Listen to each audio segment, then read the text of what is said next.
કેટલો બધો માતાને આઘાત લાગ્યો હશે કે માના મોઢેથી એવા શબ્દ નીકળ્યા કે હે દીકરા રઘુનંદન, જો તારો જન્મ ન થયો હોત ને તો મને એક જ વાતનું દુઃખ થાત કે મારે દીકરો નથી, હું વંજા છું. પણ આજ મારા ઉપર એટલું બધું દુઃખ આવી પડ્યું છે કે જો તારો જન્મ ન થયો હોત તો આ દુઃખ મારે જોવું ન પડે. તા કેટલી બધી વેદના માતાની બોલી રહી હશે. હે પુત્ર, જેને પુત્ર નથી એને એક જ પ્રકારનો દુઃખ અને સંતાપ છે, અને મારી માથે આજે કેટલા દુઃખ આવ્યા તો એ હું નક્કી નથી કરી શકતી. માટે હે પુત્ર, 100 વાતની એક વાત કે તમારા વગર હું જીવવા માંગતી નથી, માટે હું પણ તમારી સાથે વનમાં આવીશ. અને આટલું બોલતા બોલતા માતા ધ્રુસકે ને ધ્રુસકે રડવા લાગ્યા. અને એ જ વખતે લક્ષ્મણજી કહે છે કે માં, મને પણ સારું નથી લાગતું કે રામ રાજ્યલક્ષ્મીનો ત્યાગ કરી અને વનમાં જાય, પણ મારા પિતા કૈકેયીની વાતમાં વિશ્વાસ રાખીને બોલવાયા છે. અને આ જગતમાં અનારિયા જે સ્ત્રી એ કોનું અનિષ્ટ કરતા ડરે છે, જ્યારે પોતાનો સ્વાર્થ સામે આવે ત્યારે કાંઈ વિચારતી નથી. રઘુનાથનો કોઈ એવો અપરાધ કે દોષ હું જોતો નથી કે જેને વનમાં મોકલવામાં આવે. સંસારમાં એક પણ માણસ એવો નથી કે જે સાવ શત્રુ હોય અથવા તો તિરસ્કૃત હોય પણ છતાંય એ પરોક્ષપણે પણ રામનો દોષ બતાવી શકે. હે રઘુનંદન, જ્યાં સુધી કોઈ પણ માણસને તમારા વનવાસની ખબર નથી ને ત્યાં સુધી તમે તમારી રાજગાદી લઈ લો, અને પછી અયોધ્યાની અંદર કદાચ કાંઈ વિરોધ ઊભો થશે તો એકને મારા બાણથી મારીને અયોધ્યાને માણસ વગરની કરી નાખીશ, પણ તમને વનમાં તો નહીં જ જવા દઉં. જેટલા ભરતનો પક્ષ લેશે ને એનું હિત ઈચ્છશે બધાયનો હું વધ કરી નાખીશ. કેમ કે જે સરળ હોય, જે કોમળ હોય, જે નમ્ર હોય એને બધાય તિરસ્કાર કરે, પોચું હોય ત્યાં બધાય આંગળી નાખે. માટે વનમાં તો નથી જવાનું. આજ લક્ષ્મણજીનો ક્રોધ ચરમસીમાએ પહોંચ્યો, અને એમાંય પણ એમની ભગવાન પ્રત્યેની પ્રીતિ અને ભારોભાર ભક્તિ દેખાય છે. લક્ષ્મણજી કહે છે કે આવા પિતાના વચન પાળવાની કાંઈ જરૂર નથી, કારણ કે ભગવાન માટે આજ પોતાના પિતાને છોડવા માટે તૈયાર થયા. આગળ ભરત પણ ભગવાન માટે પોતાની માતાનો ત્યાગ કરશે. જેના હૃદયની અંદર ભક્તિ ઉદય થાય અને ભગવાન વિના ક્યાંય પણ રાગ નથી રહેતો, ને એટલા માટે જ વાલ્મીકીજીએ લક્ષ્મણજીને પરમ વૈરાગી કહ્યા છે. કૌશલ્યાજીને લક્ષ્મણજીની આ વાત ગમી. રડતા રડતા ભગવાનને કહે છે કે હે પુત્ર, તમે અહીંથી જશો તો હું અન્ન જળ છોડી અને શરીરને ત્યાગી દઈશ. માતાની વાત સાંભળી અને ભગવાન કહે છે કે હે માતે, હું તમને રાજી કરવા જરૂર ઈચ્છું છું. આટલા દીકરાને તમે મોટો કર્યો હોય લાડે કોડે, હું વિચારી રહ્યો છું કે તમે ઘણી બધી મારી પાસેથી આશાઓ રાખી હોય, અને આજ હું એ તમારી આશાઓ ઉપર જ્યારે પાણી ફેરવવા જઈ રહ્યો છું, પણ માં, હું પિતૃ વચનથી બંધાયેલો છું, એટલે મારે વનમાં તો જાવું જ પડશે.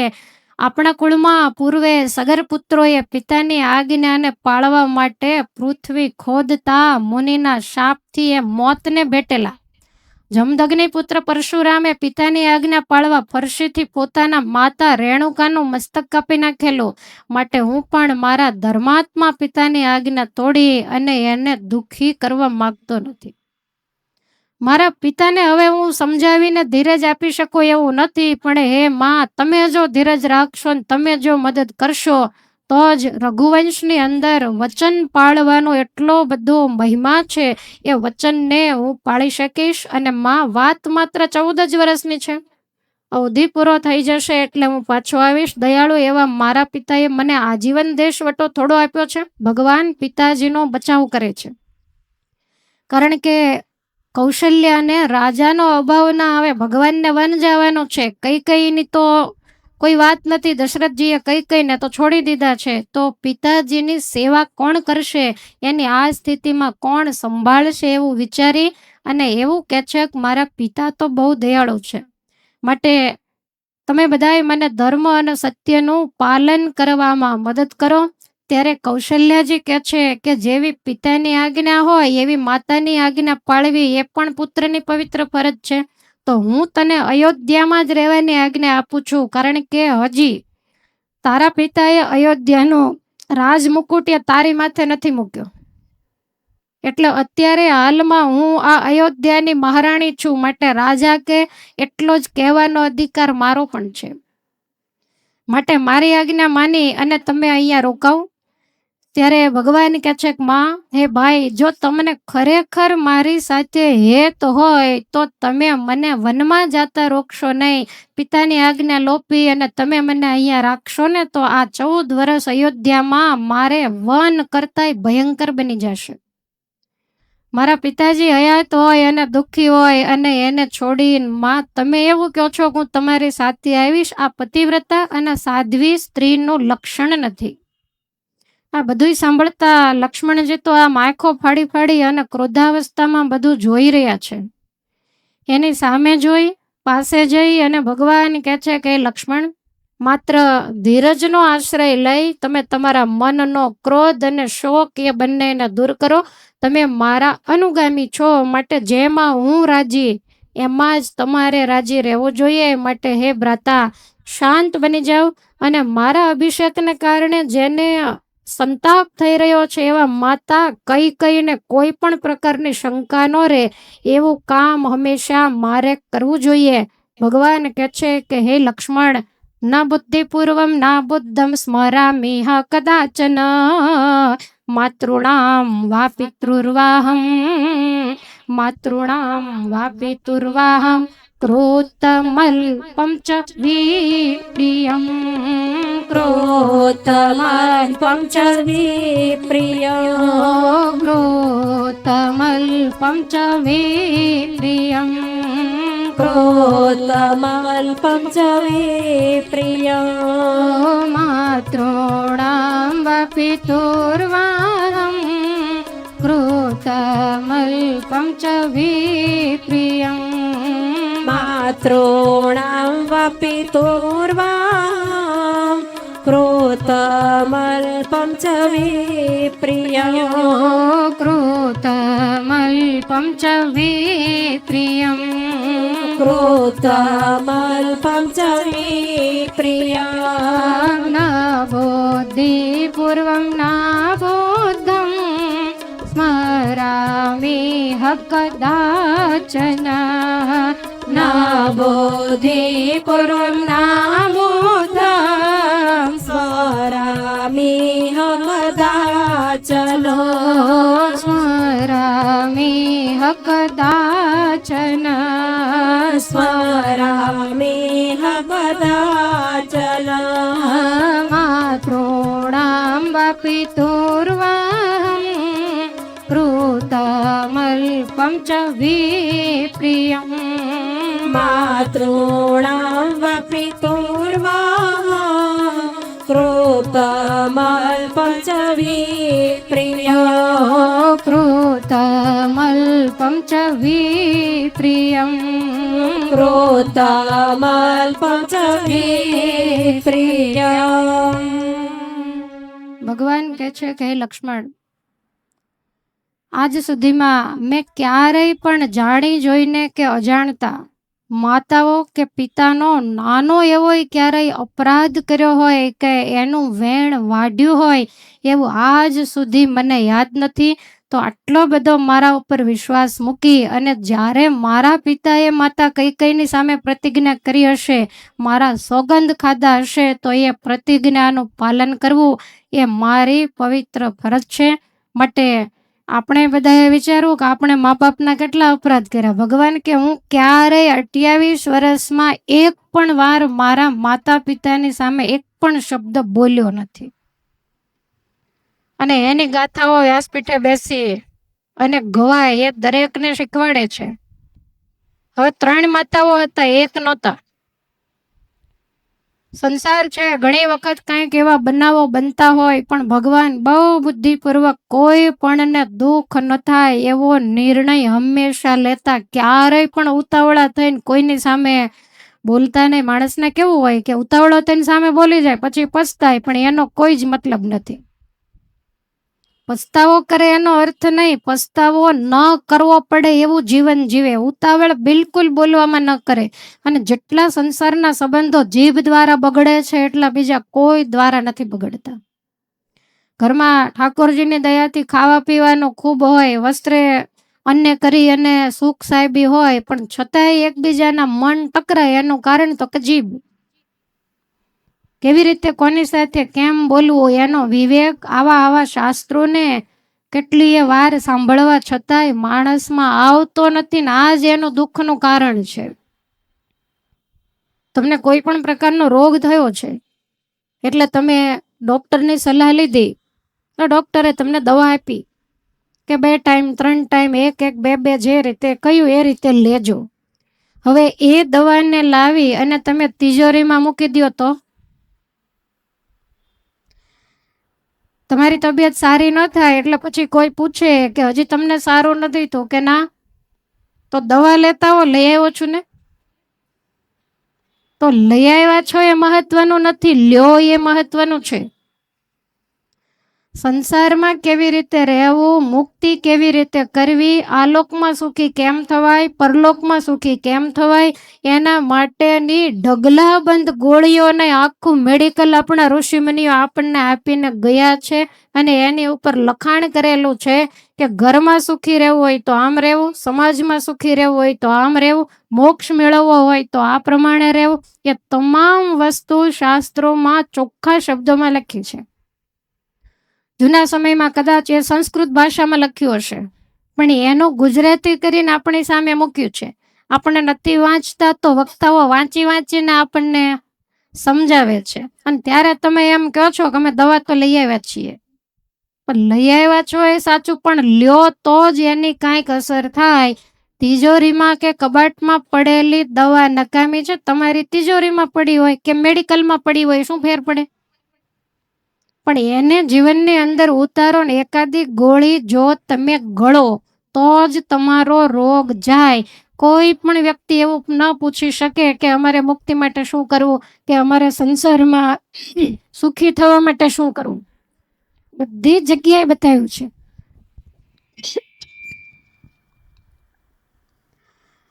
પણ છતાંય એને આપણે જીવનની અંદર ઉતારવાનો પ્રયાસ નથી કરતા. સાંભળીએ, ડાયા ડમરા થઈને બેઠા હોઈએ, આપણને એમ થાય કે આખી રામાયણ માથે લઈને જ જશે, પણ છતાંય એને અહીંયા ને અહીંયા મૂકતા જઈએ. થોડું ઘણું લીધું હોય એને રસ્તામાં વેરતા જઈએ, ઘરે જઈએ તો એવી ને એવી જ પોઝિશન હોય. એટલે દવાઓ તો આપણી આગળ છે જ, તમામ મુશ્કેલીઓના સોલ્યુશનો આપણને બતાવ્યા છે, પણ એ ઉપાય આપણે કરતા નથી, જીવનમાં ઉતારતા નથી. આપણા દરેકના, તમે હોય કે અમે હોય, દરેકના જીવનમાં કોઈ પણ પ્રકારની આધિ વ્યાધિ કે ઉપાધિ આવે છે તો એમાં કોઈનો જ વાંક નથી. આપણા કર્મે જ આપણે દુઃખી થઈએ છીએ. સુખી થવાનો માર્ગ બતાવ્યો હોવા છતાંય આપણે એ માર્ગ નહીં ચાલતા દુઃખનો જ માર્ગ પકડીએ છીએ. અને આની અંદર વધારેમાં વધારે કારણભૂત હોય તો આપણા સ્વભાવ. જ્યારે આપણા મનનું ધાર્યું ન થાય ત્યારે આપણે એમ કહીએ કે આ ફલાણા આમ કરે છે ને પહેલા આમ કરે છે, પણ આપણે આપણું મનનું ધાર્યું કરવાની ઈચ્છા હોય. સામેવાળાનો દોષ ત્યારે જ દેખાય કે જ્યારે માણસ પોતાનું ધાર્યું કરવા માગે. અને એટલા માટે જ સંતો એવું કહેતા કે અખંડ વૃત્તિ કરતા અનુવૃત્તિમાં રહેવું, ભગવાનમાં અખંડ તલ્લીન થઈ જવું ને એના કરતા અતિ ઉત્તમમાં ઉત્તમ જો કોઈ હોય તો પરમાત્માની અનુવૃત્તિમાં, એના ગમતામાં રહેવું ને એ શ્રેષ્ઠમાં શ્રેષ્ઠ ઉપાય છે. અને બની શકે અખંડ વૃત્તિ રાખવી, ભલે મહારાજે કીધું કઠણમાં કઠણ સાધન હોય, છતાં હું એવું માનું છું કે સહેલું છે. શેના કરતા? તો કે અનુવૃત્તિમાં રહેવું એના કરતા અખંડ વૃત્તિ સહેલી છે. કારણ કે એમાં જીવને કોઈ નડતર રૂપ નહીં ને, ભગવાનને પોતે બે જ. અને અનુવૃત્તિમાં રહેવું એ તો બધાની આજ્ઞામાં બધાના ગમતામાં રહેવું પડે. એટલે દવા તો આપણી પાસે છે જ, પણ ભગવાન એ દવા લેવાની આપણને કંઈક સદબુદ્ધિ આપે એવી આ પવિત્ર શ્રાવણ મહિનામાં પરમાત્માના ચરણારવિંદમાં પ્રાર્થના કરું છું. ભગવાન જેવો એકાદોય ગુણ જો આપણામાં આવે તો આપણો બેડો પાર થઈ જાય. તો ભગવાન લક્ષ્મણને એવું કહે છે કે મેં ક્યારેય ભૂલમાંય સ્વપ્નામાંય ક્યારેય માતા પિતા કે બીજા કોઈ પણનો અપરાધ કર્યો હોય એવું મને યાદ આવતું નથી. દરેક માતા હે લક્ષ્મણ પોતાના દીકરાને સુખી જોવા ઈચ્છતી હોય એ તો નિયમ છે, તો કદાચ કઈને પણ એવું હોય કે પોતાનો પુત્ર રાજ સિંહાસને બેસે અને એને હું જોઉં તો એમાં કંઈ ખોટું નથી, કારણ કે લક્ષ્મણને ક્રોધ હતો એટલે કઈ પ્રત્યે એને દુર્ભાવ ન જાગે એટલા માટે ભગવાન લક્ષ્મણને સમજાવે છે. અને હે ભાઈ, દેવની ગતિ બળવાન છે. તમે જાણો છો કે પેલા માતા કઈને હું ભરત કરતાંય વધારે પ્રિય હતો, છતાંય આજ એ મને વનમાં મોકલવા તૈયાર થયા હોય તો એમાં માનો વાંક નથી, એમાં વિધાતા જ જવાબદાર છે. બીજા કોઈનો મને દોષ દેખાતો નથી. અને એવું ન હોય તો તમે પણ સાંભળ્યું એમ પિતા સમક્ષ માતા કેવા ભયંકર અને કડવા વચન ઉચ્ચારે. આપણા રઘુકુળની આ રીત જ નથી. અને માતા કઈમાં આવી બુદ્ધિ ક્યારેય આવે જ નહીં, પણ આ કાંઈક પૂર્વ કર્મને કારણે આવું જ્યારે બની રહ્યું છે. ભગવાન બહુ સુંદર ઉપદેશ કરે છે કે હે ભાઈ, જેના વિશે કદી કંઈ વિચાર્યું ન હોય અને એવી મુશ્કેલી જ્યારે આવે ત્યારે સમજી લેવું કે આપણું પ્રારબ્ધ આવીને ઊભું છે. બધું જ દેવને આધીન છે. અને એ પ્રારબ્ધ જ્યારે આવીને ઊભું રહે ત્યારે એના જે આરાધ્ય અધિષ્ઠાતા દેવ હોય અથવા તો આખી દુનિયા ભેગી થાય તોય પણ લેખ ઉપર મેઘ ક્યારેય મારી શકતી નથી. જે રીતે લખ્યું એ જ પ્રમાણે થાય. અને હું પણ એવું માનું છું કે આવા જ કોઈ કારણથી મારામાંય પરિવર્તન આવ્યું ને માં કઈમાંય પરિવર્તન આવ્યું. કારણ કે અત્યાર સુધી એવી વાત હતી કે રામને ગાદી મળે તો આજ મારે વન જવાનું થયું. અને કઈને મારા પ્રત્યે કેટલી બધી પ્રીતિ હતી છતાંય આજ નફરત થઈ ગઈ. તો આવું પરિવર્તન એક રાતમાં આવે નહીં, પણ દેવની ગતિ હે લક્ષ્મણ બહુ ન્યારી છે. અને આપણે તો ઋષિમુનિઓનો સમાગમ કરીએ, કાયમને માટે આખ્યાનો સાંભળ્યા છે કે ગમે એવા ઉગ્ર તપસ્વી ઋષિમુનિઓ હતા પણ છતાંય દેવથી પ્રેરિત થઈ અને પોતાના નિયમોને છોડીને કામ ક્રોધને વશ થઈ ગયા છે અને કરેલું તમામ પાપ બાળી દીધું અને મર્યાદાઓથી પણ ભ્રષ્ટ થયા છે. જે વાત સમજ્યા વિચાર્યા વિના ઓચિંતી માથા ઉપર આવી પડે અને પ્રયત્નપૂર્વક આરંભ કરેલા કાર્યને રોકી અને એક કંઈક નવો જ કાંડ ઊભો કરે. આપણે ધાર્યા હોય વિવાહ અને થાય 12મું. નિષ્કુળાનંદ સ્વામી લખ્યું થયું વિવાહનું 12મું. આપણે સારું વિચાર્યું હોય પણ હવે જે કિસ્મતમાં લખ્યું હોય એ તો સમયે આવીને ઊભું રહેતું જ હોય છે. માણસના ચણેલા મનોરથોના મિનારા ક્યારેય પણ ઈચ્છા પ્રમાણે સ્થિર રહેતા નથી.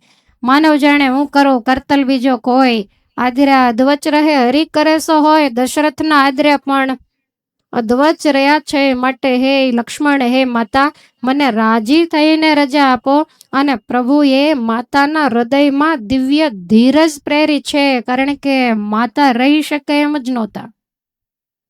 એટલે માતા શાંત થયા અને ભગવાનને રજા આપતા એવું બોલ્યા છે. મહામુનિ વાલ્મીકીજી એવું લખે છે કે ગચ્છ પુત્ર ત્વમેકાગ્રો ભદ્રમ તેસ્તુ સદા વિભો પુનસ્ત્વયિ નિવૃત્તે તુ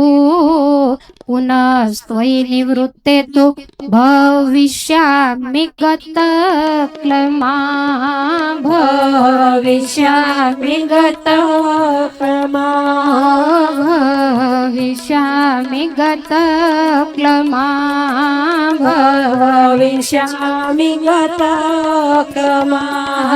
પુનસ્ત્વયિ નિવૃત્તે તુ ભવિષ્યામિ ગતક્લમા પુનસ્ત્વયિ નિવૃત્તે તુ ભવિષ્યામિ ગતક્લમા ભવિષ્યામિ ગતક્લમા ભવિષ્યામિ ગતક્લમા ગચ્છ પુત્ર ત્વમેકાગ્રો ભદ્રં તેસ્તુ સદા વિભો ગચ્છ પુત્ર ત્વમેકાગ્રો ભદ્રં તેસ્તુ સદા વિભો ભદ્રં તેસ્તુ સદા વિભો ભદ્રં તેસ્તુ સદા વિભો પુનસ્ત્વયि નિવૃત્તે તું ભવિષ્યામિ ગતક્લમા પુનસ્ત્વયि નિવૃત્તે ભવિષ્યામિ ગતક્લમા ભવિષ્યામિ ગતક્લમા ભવિષ્યામિ ગતક્લમા. ભગવાને પ્રેરેલી ધીરજ જ્યારે કૌશલ્યાજીના હૃદયમાં સ્થિર થઈ એટલે આંખના અશ્રુઓને લૂછી અને કૌશલ્યાજી કહે છે કે હે મારા સામર્થ્યશાળી પુત્ર, તમે નિશ્ચિંત થઈ અને વનમાં જાઓ, તમારું સદાયને માટે કલ્યાણ થાય. તમે જ્યારે વનમાંથી પાછા આવશો ત્યારે મારા તમામ દુઃખ અને સંતાપ ટળી જશે. માતા પ્રભુના ઓવારણા લઈ અને આશીર્વાદ આપે છે કે ભગવાન સદૈવ તમારું મંગળ વિસ્તારે. ત્યાર પછી શોકને મનમાંથી કાઢી કૌશલ્યાજીએ પવિત્ર જળનું આચમન કરી અને સ્વસ્તિ વાચન કર્યું છે. યાત્રાની મંગળતા માટે અનુષ્ઠાન કરવા લાગ્યા અને પ્રભુને કહ્યું છે કે હે રામ, તમે જે ધર્મ અને સત્યનું પાલન કરો છો એ કાયમને માટે વનમાં તમારું મંગળ કરશે, તમારું રક્ષણ કરશે. અને હે પુત્ર, તમે ચિરંજીવી બનો.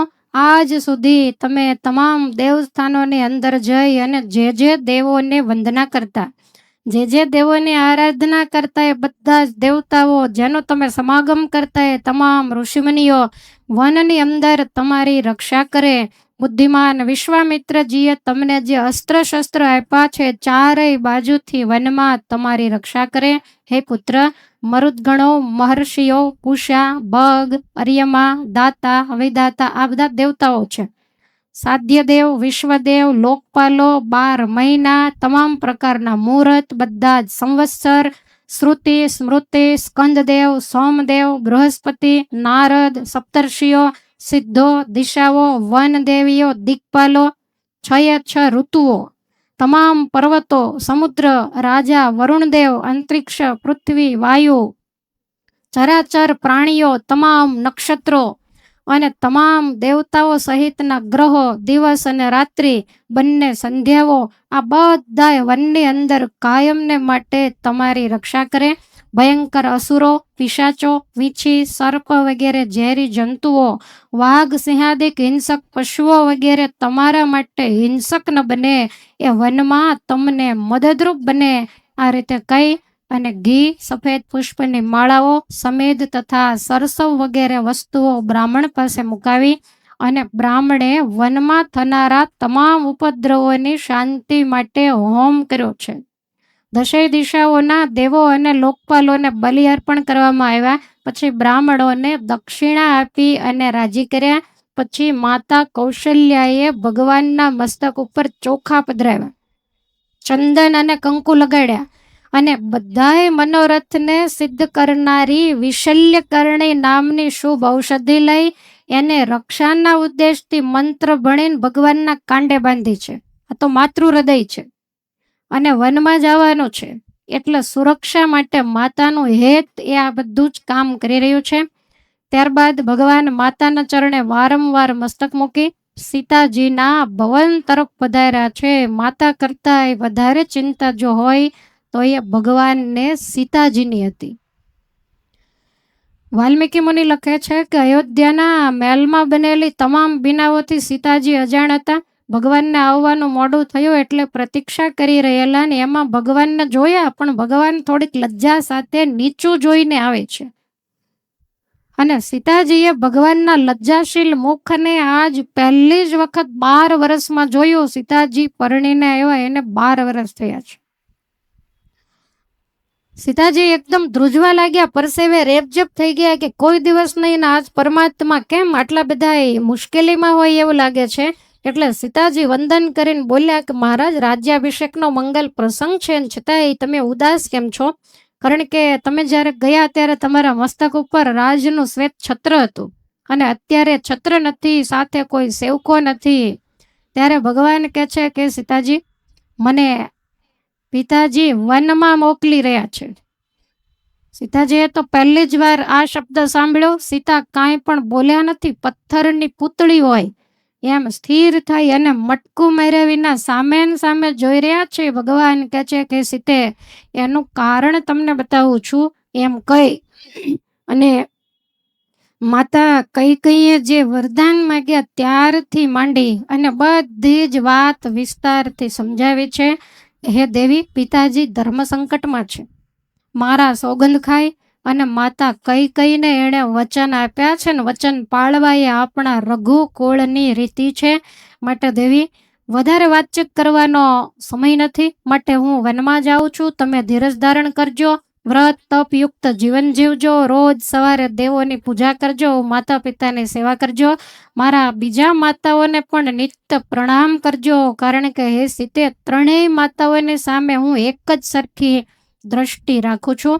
ભરત અને શત્રુઘ્ન મને પ્રાણ કરતાંય વધારે વાલા છે. અને હે સીતે, આ અયોધ્યાની ગાદી ઉપર ભરતનો રાજ્યાભિષેક થશે તો ભરત છે એ અયોધ્યાના રાજા કહેવાય. ભલે તમે એના કરતા મોટા છો, પણ છતાંય રાજાની મોટાઈ કંઈક અલગ હોય, એટલે એની આમાન્ય તમારે જાળવવી પડે. અને મને પણ ભરત ને શત્રુઘ્ન જીવ કરતાંય વધારે વાલા છે. એટલે તમારે એને તમારા પુત્રની જેમ જતન કરી અને જાળવવાના છે. અને હે સીતે, મહામુનિ વાલ્મીકીજી લખે છે કે વિપ્રિયમ ચન કર્તવ્યમ ભરતસ્ય કદાચન સહી રાજા ચ વૈદેહી સહી રાજા ચ વૈદેહી દેશસ્ય ચ કુલસ્ય ચ દેશસ્ય च कुलस्य च દેશસ્ય ચ કુલસ્ય ચ देशस्य च कुलस्य च સહી રાજા ચ વૈદેહી દેશસ્ય ચ કુલસ્ય ચ सहि राजा च वैदेही देशस्य च कुलस्य च દેશસ્ય ચ કુલસ્ય ચ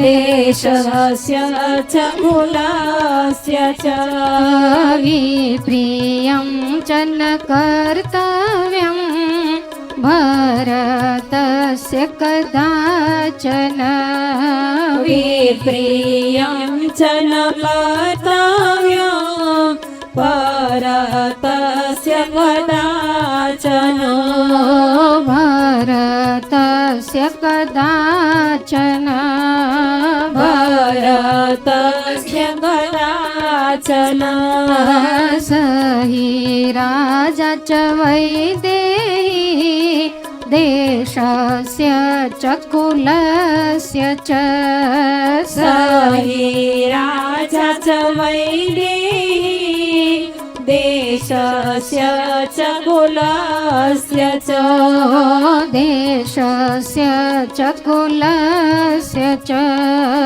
देशस्य च कुलस्य च ભગવાન કહે છે કે હે વિદેહી નંદિની, તમારે ભરતની ઈચ્છા વિરુદ્ધ અયોધ્યામાં કોઈ પણ કાર્ય કરવું ન જોઈએ. કારણ કે ભરત છે એ આજથી આપણા દેશના અને કુળના રાજા છે. માટે ભરતને અનુકૂળ રહી ધર્મ તથા સત્યમાં તત્પર રહેજો. અને તમારે અહીંયા જ રહેવું પડશે. અને 14 વર્ષ જ્યારે મારી ગેરહાજરી છે ત્યારે હે સીતે, તમારા વર્તનથી કોઈને પણ કષ્ટ ન થાય એનું તમે હંમેશને માટે ધ્યાન રાખજો. 14 વર્ષ કાલ પૂરા થઈ જશે અને હું પાછો આવીશ. ભગવાનની આ વાતને સીતાજી એક ચિત્તે સાંભળી રહ્યા છે. અને પછી સીતાજી થોડાક આકળા થઈને બોલ્યા કે પ્રભુ, તમે આ કોને ઉપદેશ આપો છો?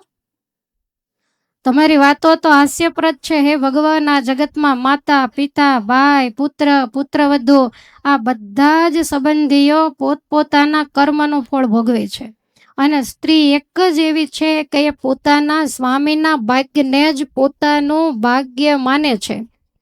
માટે જે પિતાની આજ્ઞા તમને થઈ છે એ તમે મારા માટે પણ થઈ છે એમ જ માનો. તમે વન જાઓ તો તમારે પગલે ચાલવાનું મને મારા પિતાએ કહ્યું છે. માટે હું અયોધ્યાની અંદર ક્યારેય નહીં રહી શકું.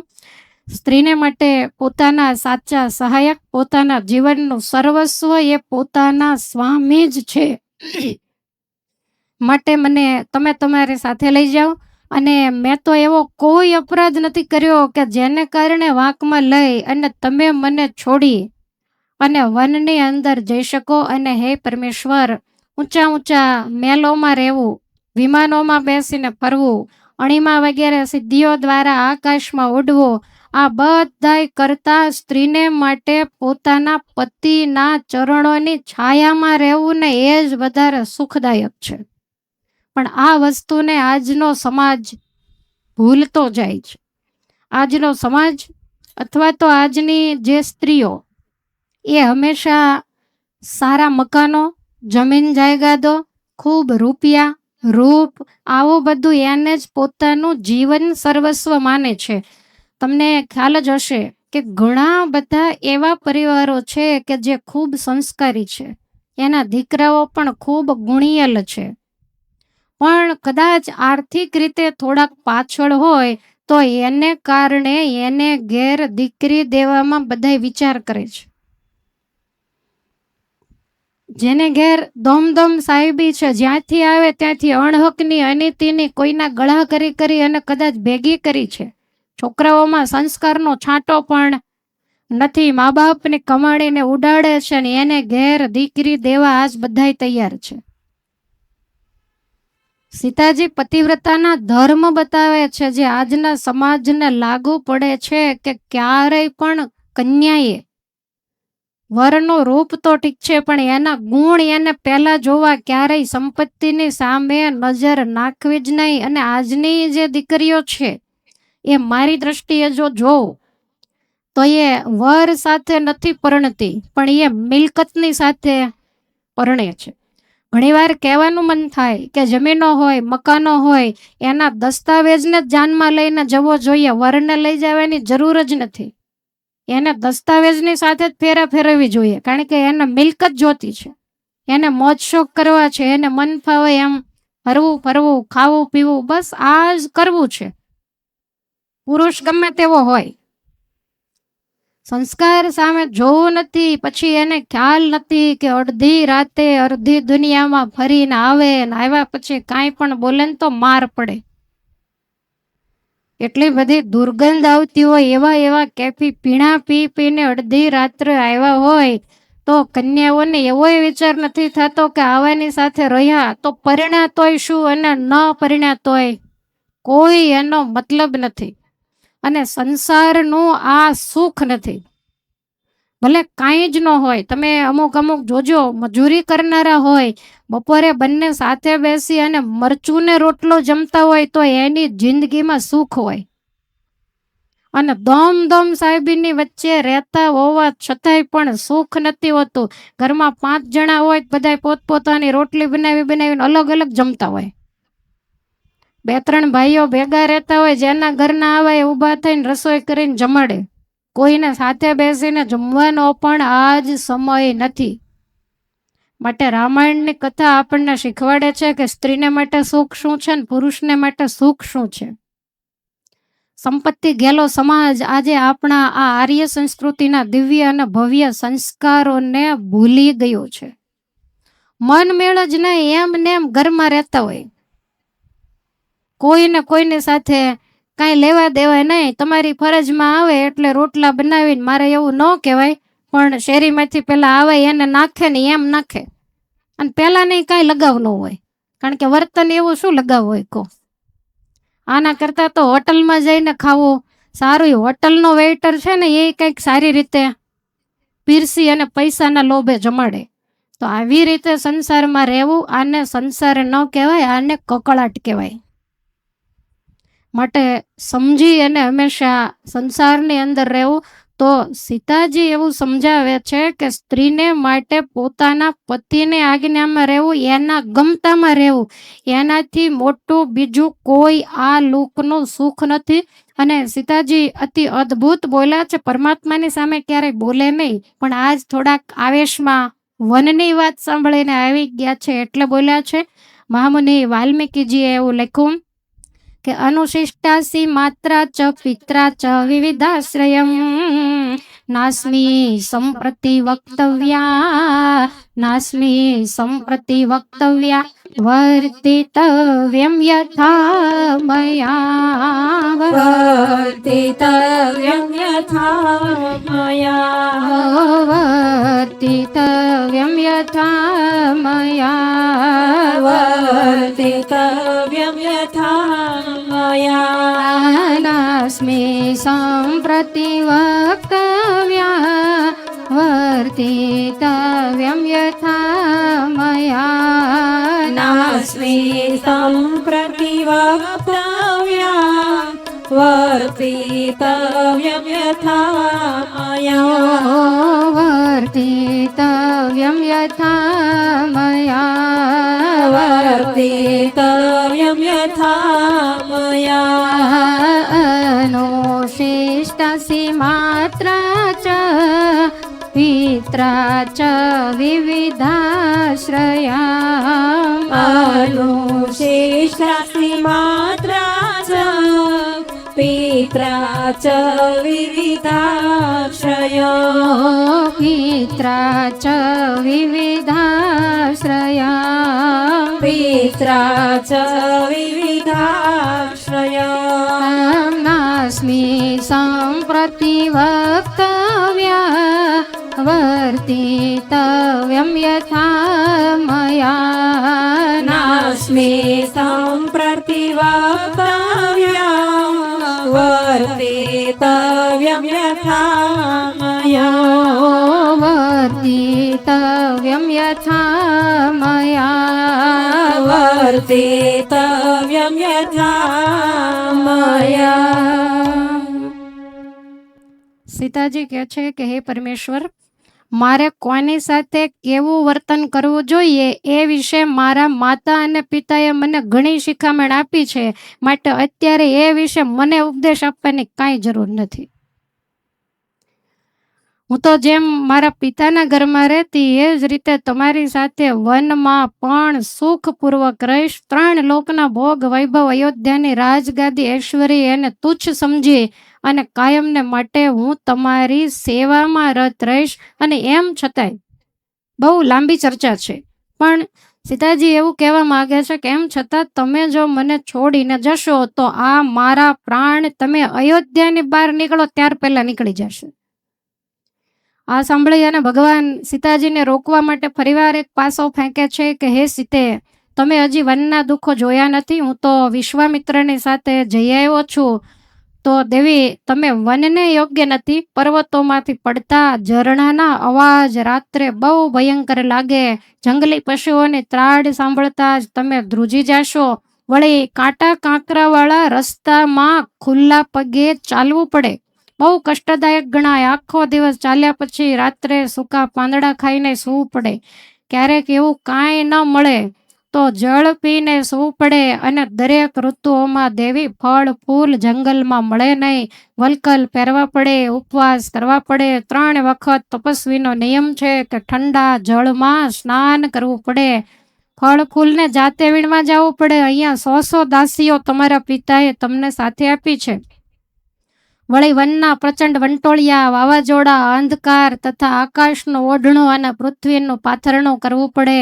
ઝેરી જીવ જંતુઓનો ત્રાસ હોય, ટાઢ, તડકો, વરસાદ વગેરે સહન કરવા પડે. કામ, ક્રોધ, મોહાદિક શત્રુઓને જીતી મનને તપસ્યામાં પરવું પડે. માટે આ દુઃખ ભોગવવાને તમે લાયક નથી. તો મારી આજ્ઞા માની અને તમે અહીંયા જ રહ્યો. ભગવાનની વાત સાંભળી સીતાજીની આંખોમાંથી અશ્રુઓની ધારાઓ વહેવા લાગી.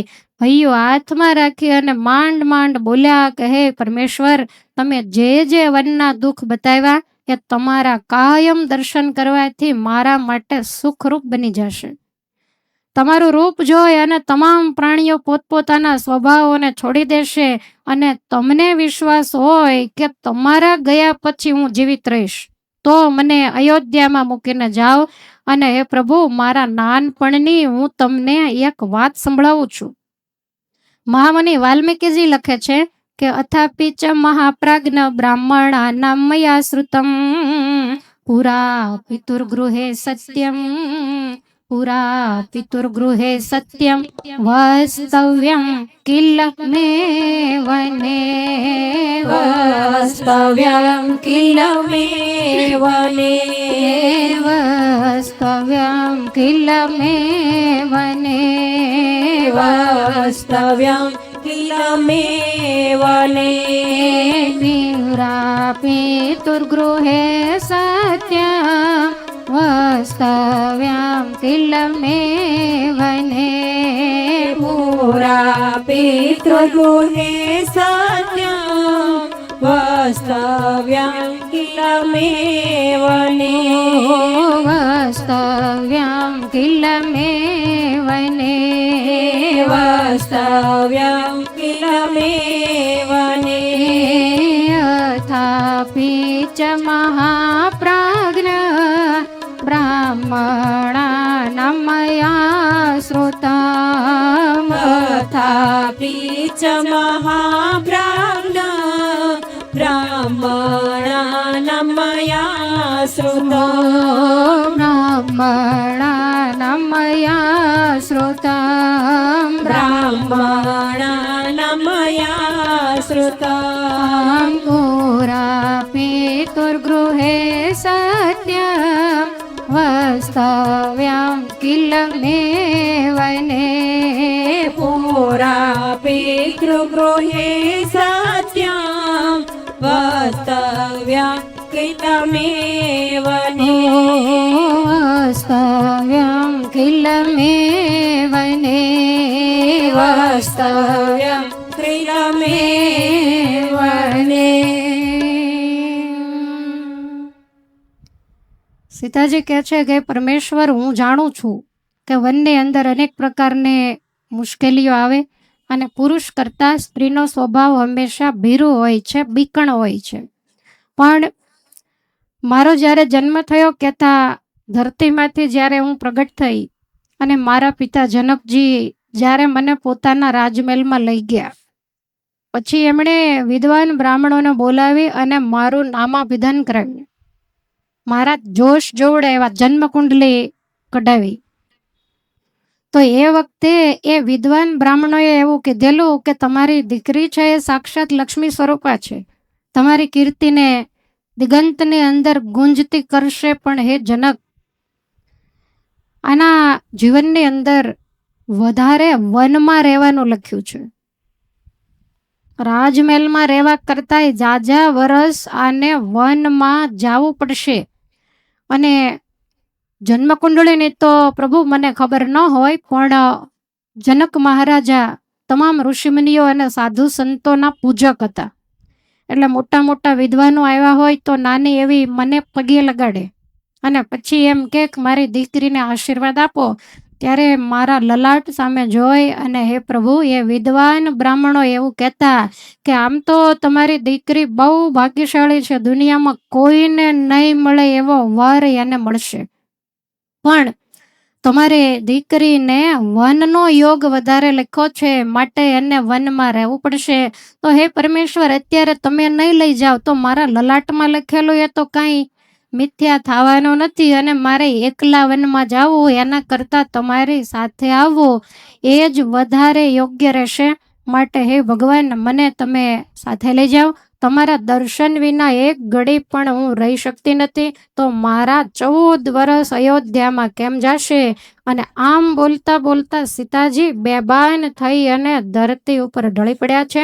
ભગવાને હાથ ઝાલી અને બેઠા કર્યા અને ધીરજ આપતા ભગવાન એવું બોલ્યા છે કે હે દેવી, તમને દુઃખ દઈને સ્વર્ગનું સુખ જો મળતું હોય તો એ પણ હું લેવા માંગતો નથી. આ કથા આપણને એ વસ્તુ શીખવાડે છે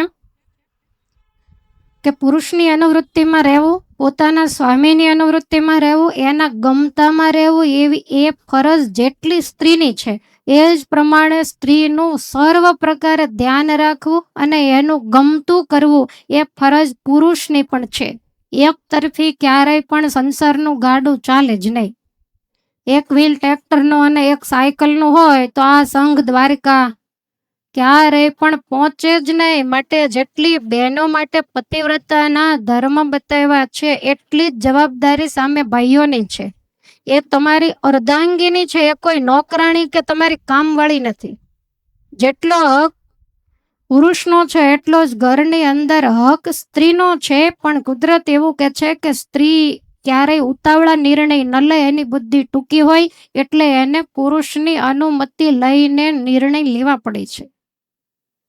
એટલે ભગવાન એવું કહે છે કે દેવી તમને મારા વિશે પ્રીતિ છે એનો મતલબ એવો નહીં કે મને નથી. એક તરફી ક્યારેય પણ સંસારનું ગાડું ચાલે જ નહીં.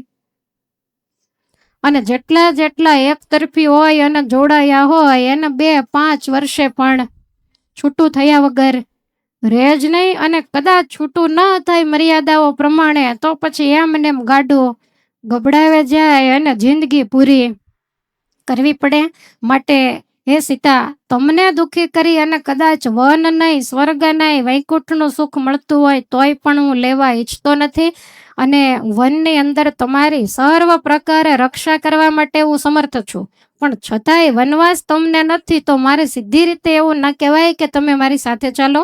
એટલે તમારા હૃદયનો અભિપ્રાય જાણવા માટે મેં આ રીતે તમને મારી ફરજમાં આવે એ પ્રમાણે કીધેલું. માટે કાંઈ વાંધો નહીં, જો તમારે મારી સાથે આવવાનો વિચાર હોય તો તમે તૈયાર થઈ જાઓ. અને સીતાજી તરત જ પ્રસન્ન થયા. ભગવાન કહે છે કે સીતે 2-5 દિવસનો વનવાસ નથી, આ વનવાસ છે 14 વર્ષનો. અને પિતા આપણને ગાદી સોંપવા માટે જ્યારે તૈયાર થયા છે ત્યારે રાજાને ભોગ્ય એવી અનેક વસ્તુઓ એ આપણા માટે લાવી અને એણે રાજમહેલો ભરી દીધા છે. તો તમે બ્રાહ્મણોને તમામ વસ્તુઓ દાનમાં આપો, જે ભોજન માગે એને ભોજન આપો, અન્ન વગેરે આપો. તમારી પાસે જેટલા કિંમતી વસ્ત્ર આભૂષણ હોય એ સારા વસ્ત્રો, સુંદર વસ્તુઓ, મનોરંજનની સામગ્રીઓ અને મારા અને તમારા ઉપયોગની જે સુંદર શૈયાઓ હોય, વાહનો હોય, બીજી કોઈ વસ્તુઓ હોય બધી બ્રાહ્મણને આપી દો.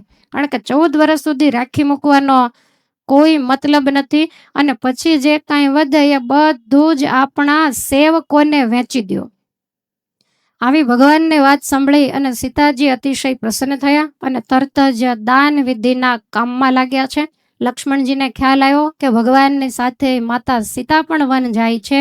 એટલે પરમ વૈરાગી પુરુષને આંખો વરસવા લાગી છે. ભગવાનના ભવને આવી દોડી અને પરમાત્માના ચરણ પકડ્યા. ભગવાનનો વિયોગ હવે લક્ષ્મણજીને માટે અસહ્ય બન્યો અને કહે છે કે પ્રભુ, હું પણ તમારી સાથે આવું છું. તમારા વગર કદાચ મને કોઈ સ્વર્ગમાં લઈ જાય કે ગમે તે લોકમાં લઈ જાય અને આખી દુનિયાનું ઐશ્વર્ય મને આપે તોય મને ગમતું નથી.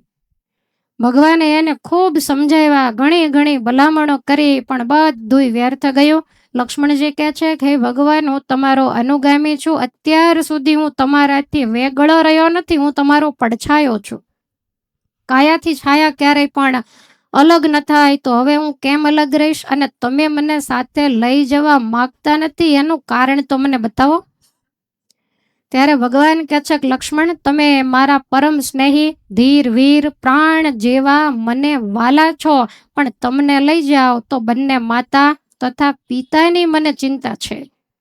ત્યારે લક્ષ્મણજી કહે છે કે હે પ્રભુ, તમારા જ તેજ પ્રભાવથી ભરત, માતા કૌશલ્યા અને સુમિત્રા એ બંનેની ખૂબ સારી સેવા કરશે, એમાં શંકા નથી. અને એમ છતાંય માતા કૌશલ્યા એક મહારાણી છે, એટલે કોઈને આધીન નથી. આપણા પિતાએ એને મહારાણી જાણીને એના નામે 1000 ગામડાઓ કરી દીધા છે.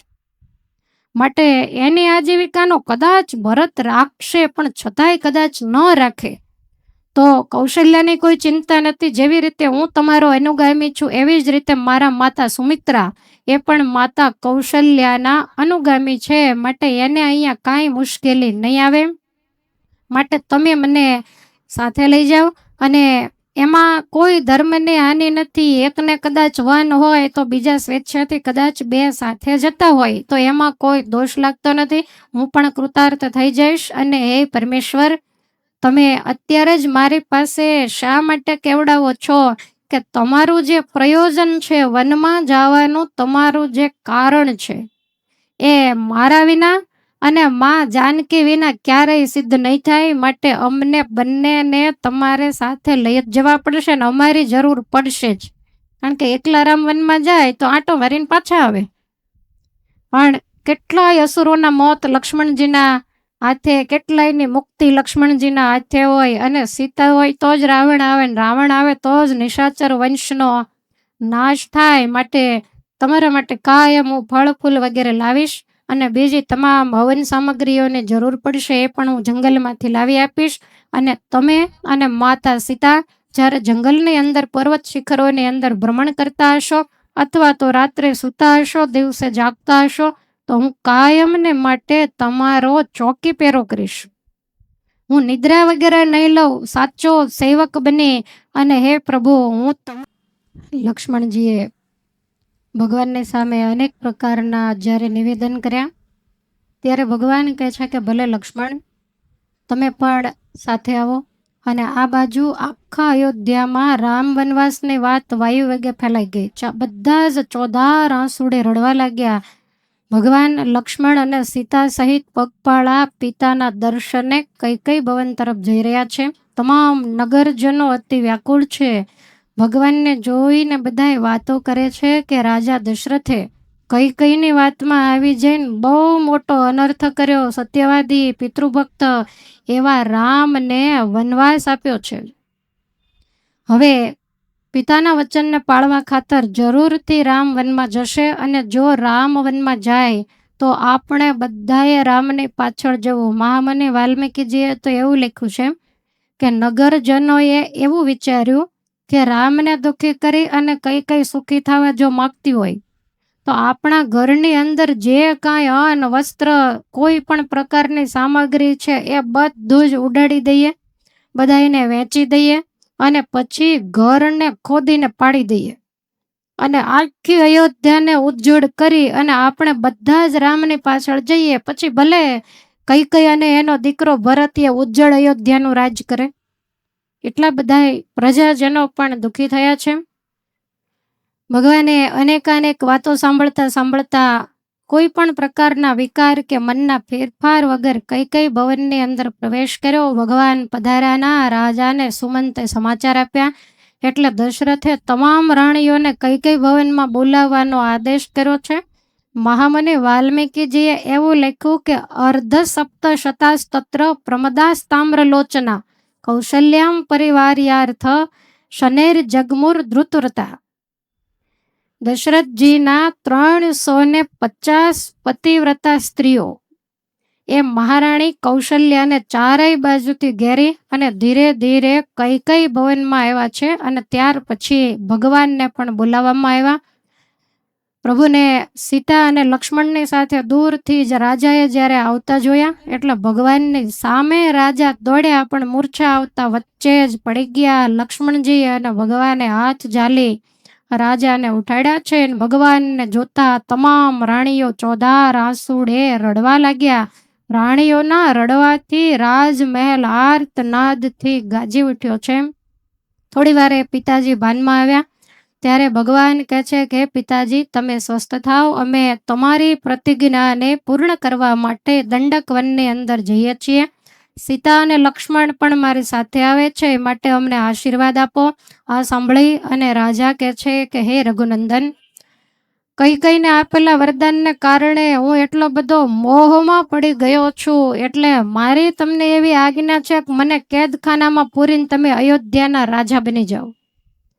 ભગવાન કહે છે કરે પિતાજી, આવું ન બોલો. મને તમે આજીવન આજ્ઞા આપો ને તોય પણ હું વનમાં રહેવા રાજી છું. મને રાજ્યની જરાય ઈચ્છા નથી. અને 14 વર્ષ તો કાલ પૂરા થઈ જશે અને હું પાછો તમારી સેવામાં આવી જઈશ. અને એ વખતે લાચાર એવા મહારાજા દશરથ બોલ્યા કે હે રામ, ઈશ્વરની ગતિ ગહન છે. એવું કહેવાય કે જે કર્મ કરે એ ભોગવે, પણ આજ મને વિપરીતતા દેખાય છે કે ભૂલ મેં કરી. કઈકઈના વચને હું બંધાયો અને મારું કરેલું કર્મ હે દીકરા તમારે ભોગવવું પડે છે. આ સાંભળી અને દુઃખી થયેલા ભગવાન કહે છે કે પિતાની આજ્ઞા પાળવી એ પુત્રની પવિત્ર ફરજ છે.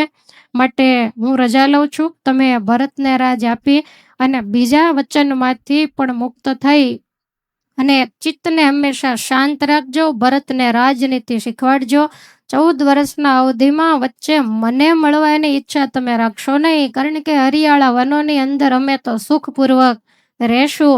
અને હે પિતાજી, 14 વર્ષેષુ ગતેષુ નૃપસત્તમ પુનર્દ્રક્ષ્યસી મામ પ્રાપ્તમ પુનર્દ્રક્ષ્યસી મામ પ્રાપ્તમ સંતાપોયમ વિમોચ્યતામ સંતાપોયમ વિમોચ્યતામ સંતાપોયમ વિમોચ્યતામ સંતાપોયમ વિમોચ્યતામ પુનર્દ્રક્ષ્યસી મામ પ્રાપ્તમ સંતાપોયમ વિમોચ્યતામ પુનર્દ્રક્ષ્યસી માં પ્રાપ્તમ સંતાપોયમ વિમોચ્યતામ સંતાપોયમ વિમોચ્યતામ સંતાપોયમ વિમોચ્યતામ ચતુર્દશસુ વર્ષેષુ ગતેષુ દ્રુપસત્તમા ચતુર્દશસુ વર્ષેષુ ગતેષુ નૃપસત્તમા ગતેષુ નૃપસત્તમા ગતેષુ નૃપસત્તમા પુનર્દ્રક્ષ્યસી મામ પ્રાપ્તમ સંતાપોયમ વિમોચ્યતામ પુનર્દ્રક્ષ્યસી માં પ્રાપ્તમ સંતાપોયમ વિમોચ્યતામ સંતાપોયમ વિમોચ્યતામ સંતાપોયમ વિમોચ્યતામ.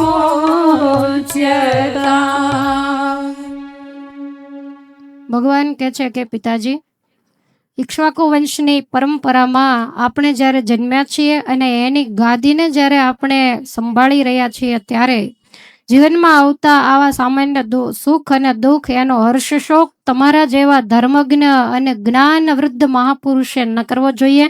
14 વર્ષ પૂર્ણ થશે એટલે વળી પાછા અમને તમે આવેલા જોશો. આ સાંભળી અને રાજાએ ઊભા થઈ પરમાત્માને હૃદયે લગાવ્યા છે અને પછી વળી મૂર્છિત થઈ અને ઢળી પડ્યા. એ વખતે કઈ સિવાયના તમામ રાણીઓ ચિત્કાર પૂર્વક રડે છે. સુમંત પણ રડતા રડતા મૂર્છિત થઈ ગયા. ચારેય બાજુ હાહાકાર મચી ગયો. થોડી વારે સુમંત ભાનમાં આવ્યા અને ઓચિંતાના ઊભા થઈ ગયા. સુમંત મહામંત્રી છે, વળી વૃદ્ધ છે. દશરથના જેવું જ સન્માન તમામ રાજ પરિવાર એનું જાળવે છે. એટલે સુમંત ઊભા થઈને ક્રોધથી લાલ ગુમ થઈ ગયા. દાંત કચકચાવી પોતાના માલિક દશરથની મનોસ્થિતિને પારખી પોતાના શબ્દ બાણોથી કઈકઈના હૃદયને ધમરોળવા માંડ્યા.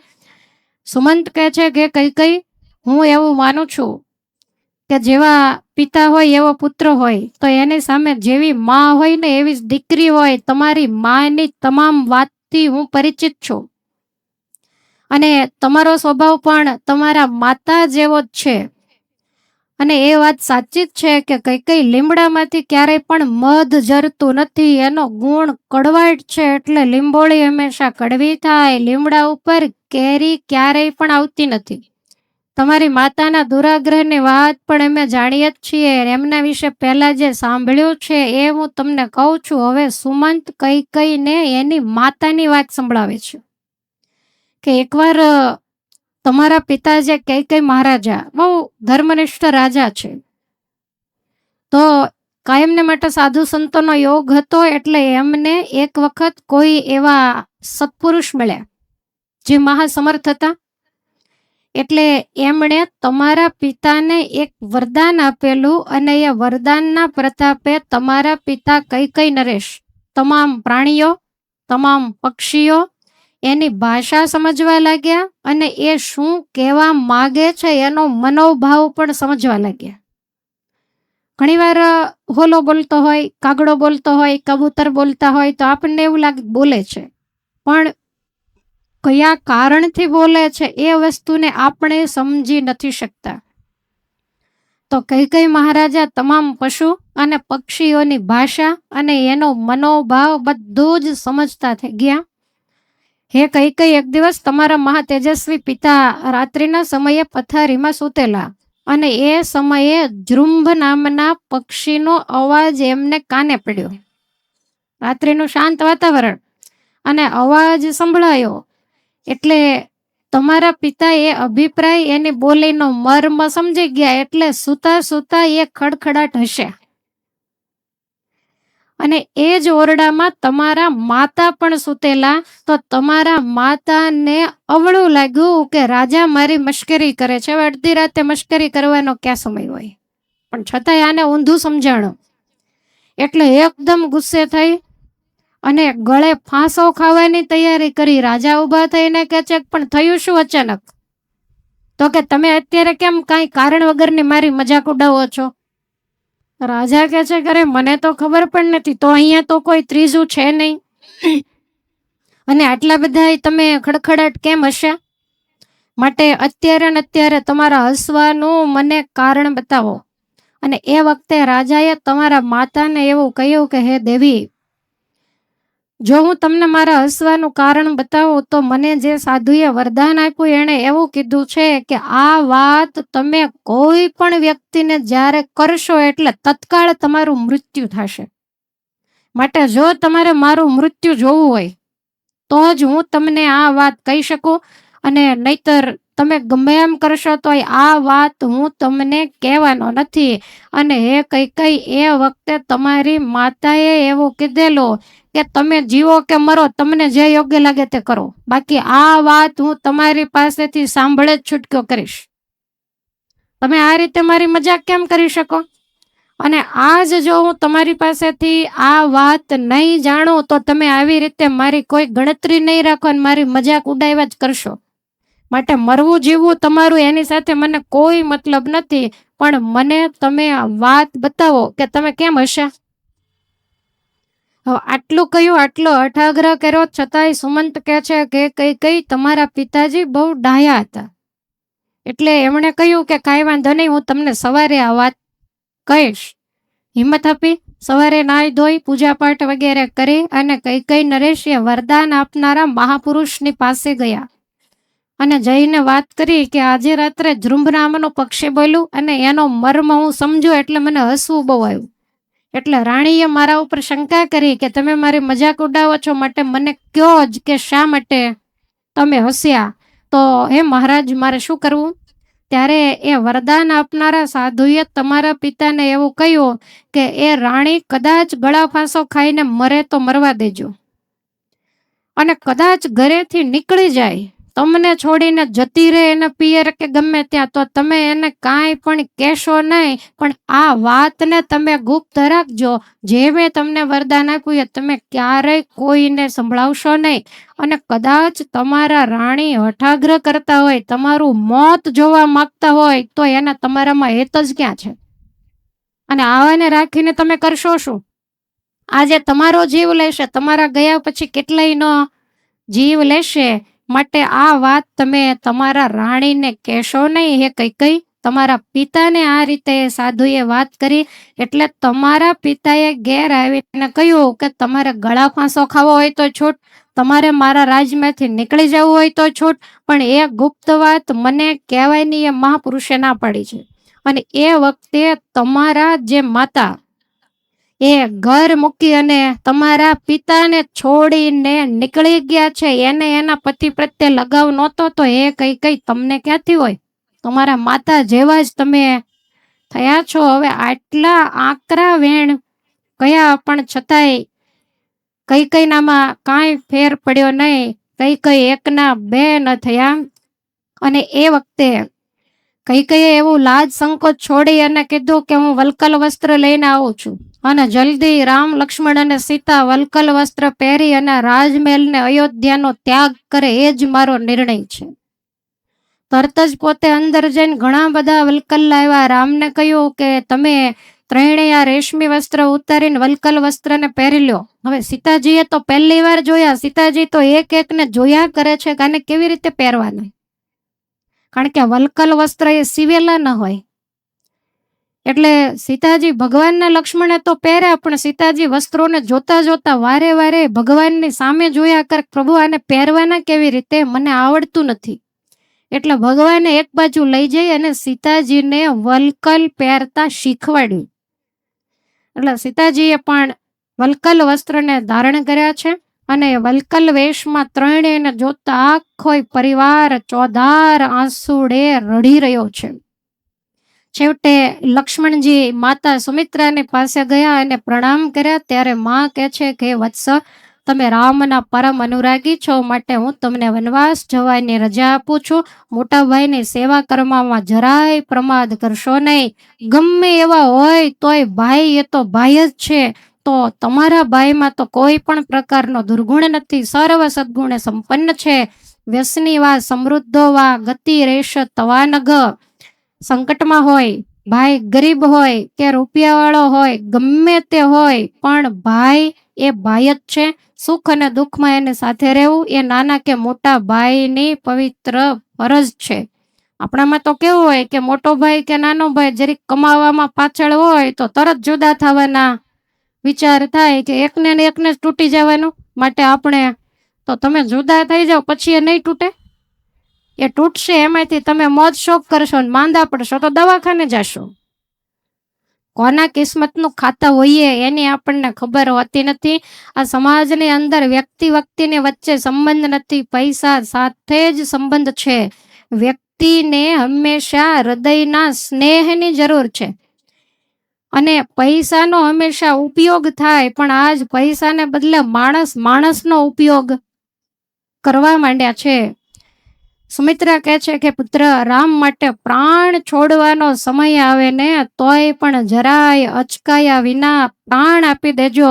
અને હે લક્ષ્મણ, તમે આજે મને છોડીને જાઓ છો, અયોધ્યા છોડીને જાઓ છો, તમારા પિતાજીને છોડીને જ્યારે તમે જાઓ છો ત્યારે મારી તમને એક ભલામણ છે કે રામમ દશરથમ વિદ્ધિ મામ વિદ્ધિ જનકાત્મજામ. અયોધ્યા મટવીમ વિદ્ધિ, અયોધ્યા મટવીમ વિદ્ધિ, ગચ્છતા તયથા સુખમ, ગચ્છતા તયથા સુખો, ગચ્છતા તમ યથા સુખમ, ગચ્છતા તયથા સુખો, અયોધ્યા મટવીમ વિદ્ધિ, ગચ્છતા તયથા સુખમ, અયોધ્યા મટવી વિધિ, ગચ્છતા તયથા સુખો, ગચ્છતા તમ યથા સુખમ, ગચ્છતા તયથા સુખો, રામં દશરથમ વિદ્ધિ મામ વિદ્ધિ જનકાત્મજામ. રામં દશરથં વિધિ મા વિધિ જનકાત્મજો, મામ વિદ્ધિ જનકાત્મજામ. મા વિધિ જનકાત્મજા, અયોધ્યા મટવીમ વિદ્ધિ, ગચ્છતા તયથા સુખમ, અયોધ્યા મટવી વિધિ, ગચ્છતા તયથા સુખો, ગચ્છતા તમ યથા સુખમ, ગચ્છતા તયથા સુખો. સુમિત્રા કહે છે કે લક્ષ્મણ, તમે રામને જ તમારા પિતા દશરથ સમજજો. જનકાત્મજા એવા સીતાજીને માતા સુમિત્રા માનજો અને વનને જ તમે અયોધ્યા માનજો અને સુખેથી તમે અહીંયાથી પ્રસ્થાન કરો. સુમિત્રાજીએ લક્ષ્મણજીના વર્ણ લીધા છે. રાજાએ સુમંતને કહ્યું કે પગપાળા ચાલીને નહીં, એના માટે રથ તૈયાર કરો. પિતાને રાજી રાખવા માટે સુમંત રથ લાવ્યા. એમાં ત્રણેય આરૂઢ થયા છે. મંત્રીઓએ રથને ચલાવ્યો. જે દિવસે ભગવાન વન પ્રતિ ગયા તે દિવસે વાલ્મીકીજી એવું લખે છે કે અયોધ્યાની અંદર અગ્નિહોત્ર ન થયા, ગ્રસ્તના ઘરમાં કોઈએ ભોજન બનાવ્યું નથી, પ્રજાજનોએ કોઈ પણ કામ કર્યું નથી. સૂર્યદેવ જેટલા બને એટલા વહેલા અસ્ત થઈ ગયા. હાથીઓએ મોઢામાં મૂકેલો ચારો છે એને પાછો કાઢ્યો. ગાયોએ વાછરડાને દૂધ નથી પાયું. અને ઘણાય વર્ષે ઘણી બધી માનતા બાધાને અંતે જે સ્ત્રીને ત્યાં પહેલા પુત્રનો જન્મ થયો પણ માતાને જરાય આનંદ નથી થયો, કારણ કે રામ ગયા એનું દુઃખ છે. નક્ષત્રોનું તેજ ઝાંખું પડી ગયું, ગ્રહો તમામ નિસ્તેજ બની ગયા અને ભગવાન જ્યારે રાજમહેલમાંથી બહાર નીકળ્યા ને એ વખતે આખું નગર એક વખત જોરથી ધણધણી ઉઠ્યું. ધરતીકંપ થયો. નગરજનોના આંસુથી ભીંજાયેલી અયોધ્યાની ધરતીમાં ગમે એટલા વંટોળિયા ફૂંકાય પણ ધૂળ ઉડતી નથી, કારણ કે આંસુડાથી આખી અયોધ્યાની ધરતી ભીંજાઈ ગઈ છે. અને ભગવાન રઘુનાથજી ગયા એ જ્યારે દશરથજીએ જાણ્યું એટલે ધરતી ઉપર ઢળી પડ્યા. જમણી બાજુથી કૌશલ્યા, ડાબી બાજુથી કઈ દોડ્યા અને કઈને જોતા જ રાજા બોલી ઉઠ્યા, પાપીણી તું મને અડીશ નહીં, મારે તારી સાથે કોઈ લેવા દેવા નથી. મેં ક્યારનોય તારો ત્યાગ કર્યો છે અને પરલોકમાં પણ હું તારું મોઢું હવે જોવા માંગતો નથી. ભગવાનનું અખંડ ચિંતન કરતા રાજા કૌશલ્યાના ભુવને પધાર્યા છે. ત્યાં ભવનની દિવાલો જોઈ અને રાજા નિસાસા નાખે છે કે હે કૌશલ્યે, જે જાનકી ચિત્રમાં ચિતરેલા વાનર અને રીંછને જોઈને ડરતી તો એ પ્રત્યક્ષ વાઘ સિંહની ગર્જના સાંભળી અને કેવી ડરશે. કાંટા કાંકરાથી એના કોમળ ચરણો વિંધાઈ જશે. અહીંયા ક્યારેય એણે ધરતી ઉપર પગ મૂક્યો નથી. અને એના પિતા જનક મને એમ કહેશે કે તમે તો રામની સાથે પ્રતિજ્ઞાથી બંધાયેલા, મારી દીકરીનો શું વાંક? તે દિવસે એ રાજર્ષિ જનકને હું શું જવાબ દઈશ? રાજાના વચનો સાંભળી અને કૌશલ્યા રાજાને ડોલિયા ઉપર બેસાડે છે. રાજા કહે છે કે હે કૌશલ્યા, મારી દ્રષ્ટિ રામની સાથે ચાલી ગઈ, હવે મને કાંઈ દેખાતું નથી. કૌશલ્યા કહે છે કે હે દેવ, ગમે તેમ થશે પણ આપણે 14 વર્ષ રાહ જોવી જ રહી, એમાં કોઈનો દોષ નથી. હે રાજન, મને એવું લાગે છે કે મારા પૂર્વના પાપ જ આમાં કારણભૂત છે. કૌશલ્યાના શબ્દોને મહામુનિ વાલ્મીકીએ અદ્ભુત નોંધ્યા છે. કૌશલ્યા કહે છે કે નિસંશયમ મયા મન્યે પુરા વીર કદર્યયા પાતુ કામેષુ વત્સેષુ પાતુ કામેષુ વત્સેષુ માતૃણામ શાસ્તિતાસ્તના માતૃણામ શાસ્તિતાસ્તના માતૃણામ શાસ્તિતાસ્તના માતૃણામ શાસ્તિતાસ્તના પાતુ કામેષુ વત્સેષુ માતૃણામ શાસ્તિતાસ્તના પાતુ કામેષુ વત્સેષુ માતૃણામ શાસ્તિતાસ્તના માતૃણામ શાસ્તિતાસ્તના માતૃણામ શાસ્તિતાસ્તના નિસંશયમ મયા મને પુરાવીર કદર્યયા નિસંશય મયા મને પુરાવીર કદર્યયા પુરાવીર કદર્યયા પુરાવીર કદર્યયા પાતુ કામેષુ વત્સેષુ માતॄણામ શાતિતાસ્તના પાતો કામેષુ વત્સેષુ માતॄણાં શાતિતાસ્તના માતॄણામ શાતિતાસ્તના માતॄણાં શાતિતાસ્તના. કૌશલ્યા કહે છે કે રાજા, પૂર્વજન્મની અંદર વાછરડાને દૂધ પીવા તૈયાર થતા જ એમની માતાઓ એવી ગાયોના મેં 4 આંચળો કદાચ કાપી નાખ્યા હશે. અને આવું જ્યારે કૌશલ્યાજી બોલ્યા એટલે સુમિત્રા એનો હાથ પકડીને કહે છે કે આપ આવું ન બોલો, તમે ગયા જન્મે કેટલા બધા પુણ્ય કર્યા હશે કે આવો ધર્માત્મા, સત્યવાદી, માતૃપિતૃ ભક્ત, ધીર વીર રામ જેવો પુત્ર તમારે ત્યાં જન્મ્યો. અને હે દેવી, આ કાર્યથી રામની કીર્તિ દિગંજની અંદર ગુંજશે, ભવિષ્યના પુત્રોને પિતૃ આજ્ઞા પાળવાની પ્રેરણા મળશે. અને સીતાજીના જવાથી આ દુનિયામાં સતી કોને કહેવાય એ બાબતે દુનિયા તમારી જાનકીનો દાખલો લેશે. અને ભાઈ કોને કહેવાય એનું ઉદાહરણ લક્ષ્મણ પૂરું પાડશે. રામના સદગુણો અને સદવિચારોથી વન એને દુઃખદાયક નહીં બને. કારણ કે સુમિત્રા ભગવાનને માત્ર અને માત્ર ભગવાન માને છે. કૌશલ્યા એ ભગવાનને પોતાના દીકરા માને છે. અને કઈ દીકરા અને ભગવાન બેય માને છે. અને એટલા માટે સુમિત્રાજી કહે છે કે તમારા પુત્રને અયોધ્યાનું રાજ શું ગણતરીમાં, કારણ કે ચરાચર જગતના પોતે જ માલિક છે. એને ધન ધાન્યની જરૂર નથી. સાક્ષાત લક્ષ્મીજી એની સાથે છે. માટે તમે શોક ના કરો, મોહને છોડી દો. તમારે તો બધાને ધીરજ આપવી જોઈએ, કારણ કે તમે સુખ દુઃખમાં સમતા રાખનારા એવા સ્થિત પ્રજ્ઞ રામના જનની છો. આમ બોલી અને સુમિત્રાજી મૌન રહ્યા છે. ને આ સાંભળતા માતાને જ્ઞાન થતા કૌશલ્યાનો જે શોક હતો એ એના જ અંતરની અંદર વિલીન થયો છે. અને આ બાજુ ભગવાન જ્યારે વન તરફ જાય છે ત્યારે એમની પાછળ અનુરાગ રાખનારા તમામ અયોધ્યાવાસીઓ પાછળ જાય. બધા જ કોઈક તો રથની આગળ પરમાત્માનું મુખારવિંદ એને જોતા પાછે પગલે ચાલી રહ્યા છે.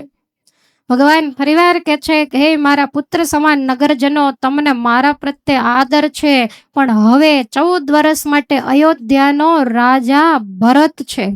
માટે તમે ભરતની આજ્ઞામાં રહેજો. મારા કરતા વધારે ચડિયાતી પ્રીતિ તમે ભરતજીની અંદર રાખજો, જો તમને મારા ઉપર હેત હોય તો. અને મહારાજા દશરથની અત્યારે કફોડી સ્થિતિ છે. આજ સુધી એણે તમારું પુત્રવત પાલન કર્યું, તો આવા સમયે તમારે એને સુખ થાય એમ વર્તવું જોઈએ. અને એ વખતે પાછળ આવેલા બ્રાહ્મણો કલ્પાંત કરતા ધ્રુજવા લાગ્યા અને રથની પાછળ દોડ્યા. અને બ્રાહ્મણોને દોડતા જોઈ ભગવાન સીતાજી અને લક્ષ્મણ સહિત રથમાંથી નીચે ઉતરી ગયા. અને એની સાથે ભગવાન પણ પગપાળા જ ચાલવા લાગ્યા છે. રસ્તામાં તમસા નદી દેખાણી. એનો ત્રાસુ વેણ છે એ જાણે વાલ્મીકી લખે કહી રહ્યું છે, પ્રભુ અયોધ્યા પાછા જાઓ, વનમાં જવું નથી. તમસા ભગવાનનો રસ્તો રોકતી હોય એવું જણાય છે. ત્યાં પહોંચ્યા પછી સુમંતે થાકેલા ઘોડાઓને છોડી એમને પાણી વગેરે પાયું અને તમસાને કિનારે એને ચરવા માટે છોડી દીધા છે. અને તમસાનો તટ જોઈ ભગવાન સીતાજી તરફ જોઈ અને સુમિત્રા કુમાર લક્ષ્મણને એમ કહે છે કે આપણે વનમાં આવ્યા એની આ પહેલી રાત્રિ છે, માટે હવે તમારે અયોધ્યાને સંભાળવાની નથી. આ વાત ખરેખર સીતાજીને કહી, પણ એમને દુઃખ ન થાય એટલે લક્ષ્મણને ઉદ્દેશી અને ભગવાન એવું બોલ્યા કે હવે રાજભવનના સુખને તમારે ભૂલી જવા પડશે. અહીંયા કાંઈ પલંગને પાથરણા નહીં મળે. હાથના અને પથ્થરના ઓશિકા કરી અને 14 વર્ષ સુધી સૂવું પડશે. ભગવાન કહે છે કે હે લખન, ભરતના કોમળ સ્વભાવને હું વારે જ્યારે યાદ કરું ત્યારે મને પિતા માટે હવે કોઈ ચિંતા લાગતી નથી. પિતાને માતાને એ સંભાળી લેશે ને તમે મારી સાથે આવ્યા છો એટલે મને પણ હવે કોઈ ચિંતા નથી.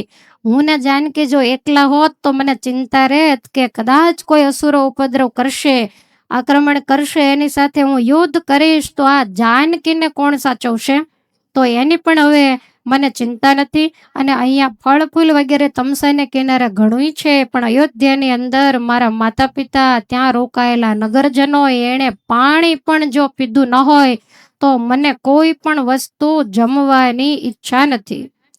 આવી રીતે ભગવાને લક્ષ્મણજીને વાત કરી. સરસ મજાની જે ઘાસ વગેરે હોય એ લાવી ભગવાન અને સીતાજીને માટે આજ પહેલી વખત લક્ષ્મણજીએ પથારી કરી છે. હાથના ઓશિકા કરી અને ત્યાં બંને પડ્યા છે. લક્ષ્મણ અને સુમંત આખી રાત્રિ ભગવાનના ગુણોનું વર્ણન કરતા જાગ્યા છે. વહેલી સવારે ભગવાન ઉઠ્યા તો બધાય તમસાના પટમાં જેને જ્યાં યોગ્ય લાગે ત્યાં બધાય સૂતા છે.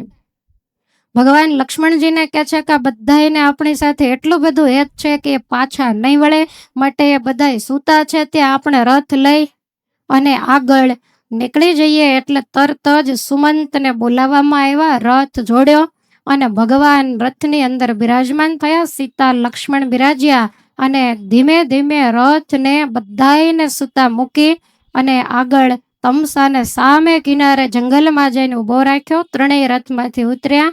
બુદ્ધિશાળી એવા ભગવાન કહે છે કે હવે તમે રથને પાછો લઈ જઈ અને જ્યાં એ લોકો સૂતા છે ને એની આજુબાજુમાં બધે ફેરવો, એટલે રથના ચીલા એને શોધી શોધી અને કોઈ આપણી પાછળ ન આવે, એ ભૂલ ભૂલામણીમાં પડે એવું તમે કરો. તો આજ્ઞા પ્રમાણે સુમંતે આ બધું કર્યું. રાત પસાર થઈ. સવારે અયોધ્યાવાસીઓ ભગવાનને ન જોતા ભાન ભૂલ્યા છે.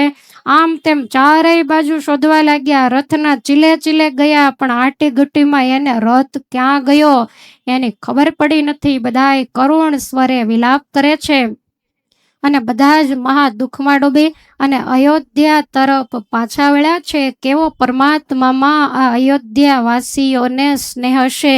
આ જગતમાં ભગવાનમાં હેત થવું એના કરતા બીજી કોઈ પણ મોટી સાધના નથી. આ બાજુ ત્વરિત ગતિથી રથને દોડાવતા કૌશલપતિ ભગવાન પણ સવાર થતા સુધીમાં ઘણા દૂર નીકળી ગયા છે. સવાર થતા અનેક પ્રકારના રાજ્યોની સીમાઓ આવવા લાગી છે. સુંદર વનરાઈઓ ગામડાઓને ઓલંઘતા જાય.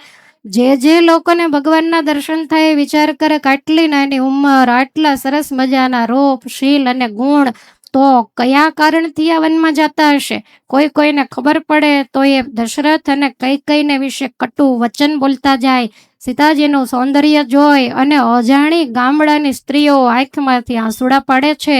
અને આવી રીતે કૌશલની સીમાને પાર કરી અને ભગવાન અયોધ્યા તરફ મુખ રાખી અને જ્યારે સરહદ આવી ત્યારે અયોધ્યાની ધરતીને ભગવાને મસ્તકે ચડાવી, પોતાની સાથે લીધી છે માતૃભૂમિ. ભગવાન એવું કહેતા કે મારી અયોધ્યા મને જીવ કરતાંય પણ વધારે વાલી છે. તો આવી રીતે ભગવાને છેલ્લી અયોધ્યાની પાસે રજા માગીને એવું કહ્યું છે કે હે દેવભૂમિ, અમે 14 વર્ષે પાછા ક્ષેમ કુશળ અસુરોનો નાશ કરી, ગૌ બ્રાહ્મણોનું પ્રતિપાલન કરી, સાધુ સંતોની રક્ષા કરી અને પાછા આ ભૂમિમાં પ્રવેશ કરીએ એવા હું તમારી પાસે આશીર્વાદ માગું છું. આ રીતે ભગવાને આશીર્વાદ માગ્યા અને ત્યાંથી આગળ જતા ગંગા નદી દેખાય. સરસ મજાનું નિર્મળ જળ વહી રહ્યું છે. ભગવાન સીતાને અને લક્ષ્મણને ઉદાસ જોઈને કહે છે કે આપણા વડવાઓએ કઠોર તપશ્ચર્યા કરીને શિવજીની જટામાં આ ગંગાજીને અહીંયા સુધી લાવ્યા છે. સમુદ્રના મહારાણી છે, શૃંગવેરપુરની બાજુમાં જ વહી રહ્યા છે. આવા ગંગાના દર્શન કરી અને ભગવાન કહે છે કે આપણે અહીંયા રાત્રિ મુકામ કરીશું. ભગવાન શૃંગવેરપુરની અંદર રાત્રિ મુકામ કરે છે. પવિત્ર ગુહની જે કથા એને આપણે આવતીકાલે. અત્યારે ભગવાનના મંગલનામ સાથે કથાને વિરામ. બોલો સ્વામિનારાયણ ભગવાનની જય. હરે કૃષ્ણ મહારાજ, જય રામચંદ્ર ભગવાન.